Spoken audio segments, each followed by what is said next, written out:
Breaking news మావోయిస్టులకు భారీ ఎదురుదెబ్బ తగిలింది. మావోయిస్టు అగ్రనేత మల్లోజుల వేణుగోపాలరావు లొంగిపోయారు. 60 మంది మావోయిస్టులతో కలిసి సరెండర్ అయ్యారు. మల్లోజుల స్వగ్రామం పెద్దపల్లి. 30 ఏళ్ల పాటు మావోయిస్టు పార్టీలో కొనసాగారు మల్లోజుల.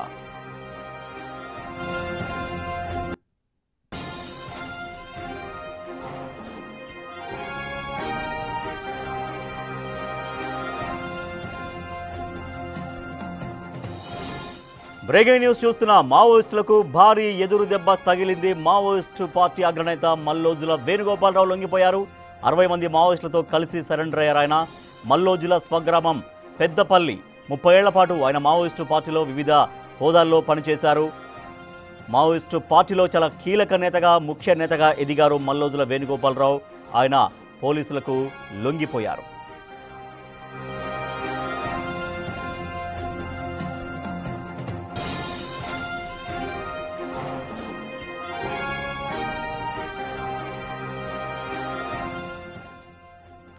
బ్రేకింగ్ న్యూస్ చూస్తున్నాం. మల్లోజుల వేణుగోపాలరావు లొంగిపోయారు మావోయిస్టులకు. దీంతో భారీ ఎదురు దెబ్బ తగిలిందని చెప్పొచ్చు. 60 మంది మావోయిస్టులతో కలిసి సరెండర్ అయ్యారు మల్లోజుల స్వగ్రామం పెద్దపల్లి. దాదాపుగా 3 దశాబ్దాలకు పైగా మల్లోజుల మావోయిస్టు పార్టీలో వివిధ హోదాల్లో కీలక బాధ్యతల్లో ఆయన పనిచేశారు. మల్లోజుల వేణుగోపాలరావు లొంగిపోబోతున్నారని బిగ్ టీవీ ముందుగానే చెప్పింది. బిగ్ టీవీ చెప్పినట్టుగానే జరిగింది. మల్లోజుల వేణుగోపాలరావు లొంగిపోయారు. మా ప్రతినిధి భాస్కర్ మరింత సమాచారం అందిస్తారు. భాస్కర్, మల్లోజుల వేణుగోపాలరావు లొంగిపోయారు. దీంతో మావోయిస్టు పార్టీకి భారీ షాక్ తగిలిందని చెప్పొచ్చు. మల్లోజుల ఎప్పుడు లొంగిపోయారు? మల్లోజుల వెంట ఎటువంటి హోదాల్లో పనిచేసిన వాళ్ళు మిగిలినటువంటి వాళ్ళందరూ లొంగిపోయారు?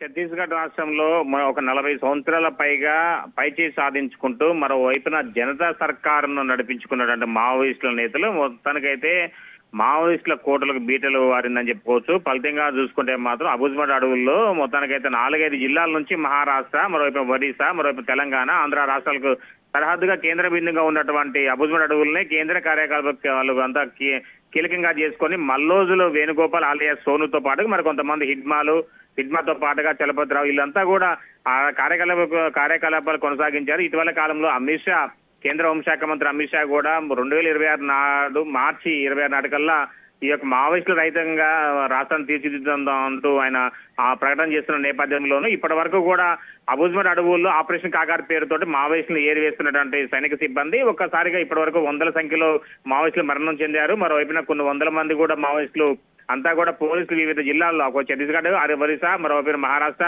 ఇట్లా ఆంధ్ర, తెలంగాణ ప్రాంతాలకు లొంగిపోతున్న నేపథ్యం అయితే తాజాగా ఇప్పుడు మల్లోజుల వేణుగోపాల్ ఒకసారి లొంగిపోవడంతో కూడా చాలా వరకు అంటే 80% వరకు కూడా భద్రతా సిబ్బంది మొత్తం సక్సెస్ పైచేయి సాధించాలని చెప్పుకోవచ్చు. మరోవైపున ఇప్పుడు మొత్తం హిడ్మా కోసం ఇప్పుడు ఆపరేషన్ కొనసాగుతుంది.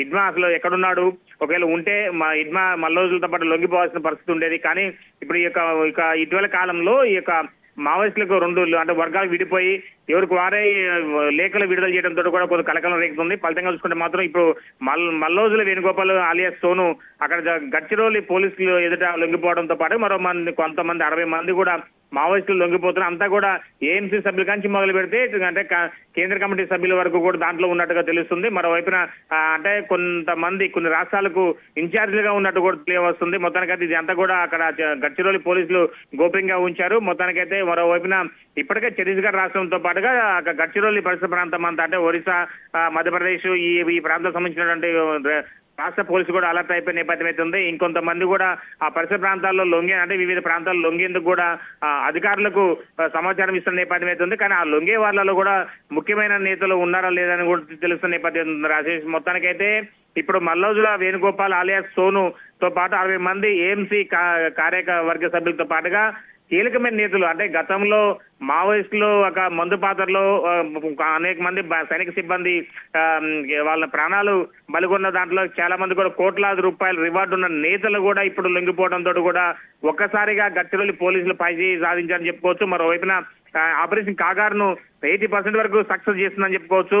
ఎలాంటి అంటే మావోయిస్టులతో ఎలాంటి శాంతి చర్చలు లేవంటూ కూడా ఒకవైపున కేంద్ర హోంశాఖ మంత్రి చెప్తున్న నేపథ్యంలోనూ ఇటీవల కాలంలో ఇక మల్లోజుల వేణుగోపాల్ వర్సెస్ మరోవైపున ఇంకొక నేత ఇట్లా వరుసగా వీళ్ళంతా కూడా మావోయిస్టులకు సంబంధించిన 2-3 లేఖలు విడుదల కావడంతో కూడా ఆ ప్రాంతం మొత్తం కూడా అంత గందరగోళంగా ఉందని చెప్పుకోవచ్చు. మల్లోజుల వేణుగోపాల్ ఆలేసు సోను లొంగిపోవడంతో పాటు మరి గడ్చిరోలికి సంబంధించినటువంటి పోలీసులు ఎదుట మొత్తం లొంగిపోవడంతో గడ్చిరోలి మహారాష్ట్ర సంబంధించిన గడ్చిరోలి పోలీసులు మొత్తం కూడా దీన్ని ధృవీకరిస్తున్న నేపథ్యం అయితే ఉంది రాజేష్. మొత్తానికైతే ఇప్పుడు నెక్స్ట్ హిడ్మా కోసం ఆపరేషన్ కొనసాగుతుందని చెప్పుకోవచ్చు. హిడ్మా ఒక్కడికి లొంగిపోతే మాక్సిమం ఛత్తీస్గఢ్ రాష్ట్రంలో కావచ్చు, మరోవైపు మహారాష్ట్ర రాష్ట్రం కావచ్చు, మరోవైపున తెలంగాణ ఆంధ్ర రాష్ట్రాలకు సంబంధించి మావోయిస్టుల కార్యకలాపాలు మొత్తం తుడిచిపెట్టే అవకాశం మెండుగా ఉందని చెప్పుకోవచ్చు Rajesh. Right, thank you Bhaskar. మావోయిస్టులకు గట్టి దెబ్బ తగిలింది. ఆపరేషన్ ఖగార్ జరుగుతున్న నేపథ్యంలో మావోయిస్టు పార్టీ అగ్రనేత మల్లోజుల వేణుగోపాల్ లొంగిపోయారు. గడ్చిరౌలి పోలీసుల ఎదుట లొంగిపోయారు. దాదాపుగా 60 మంది మావోయిస్టులు ముఖ్య నాయకులతో కలిసి ఆయన మల్లోజుల లొంగిపోయారు. సో దీంతో మావోయిస్టులకు గట్టి దెబ్బ తగిలిందని చెప్పొచ్చు. దాదాపుగా 3 దశాబ్దాలకు పైగా మావోయిస్టు పార్టీలో వివిధ ముఖ్యమైన హోదాల్లో పనిచేశారు మల్లోజుల వేణుగోపాల్ ఆలియాస్ సోను.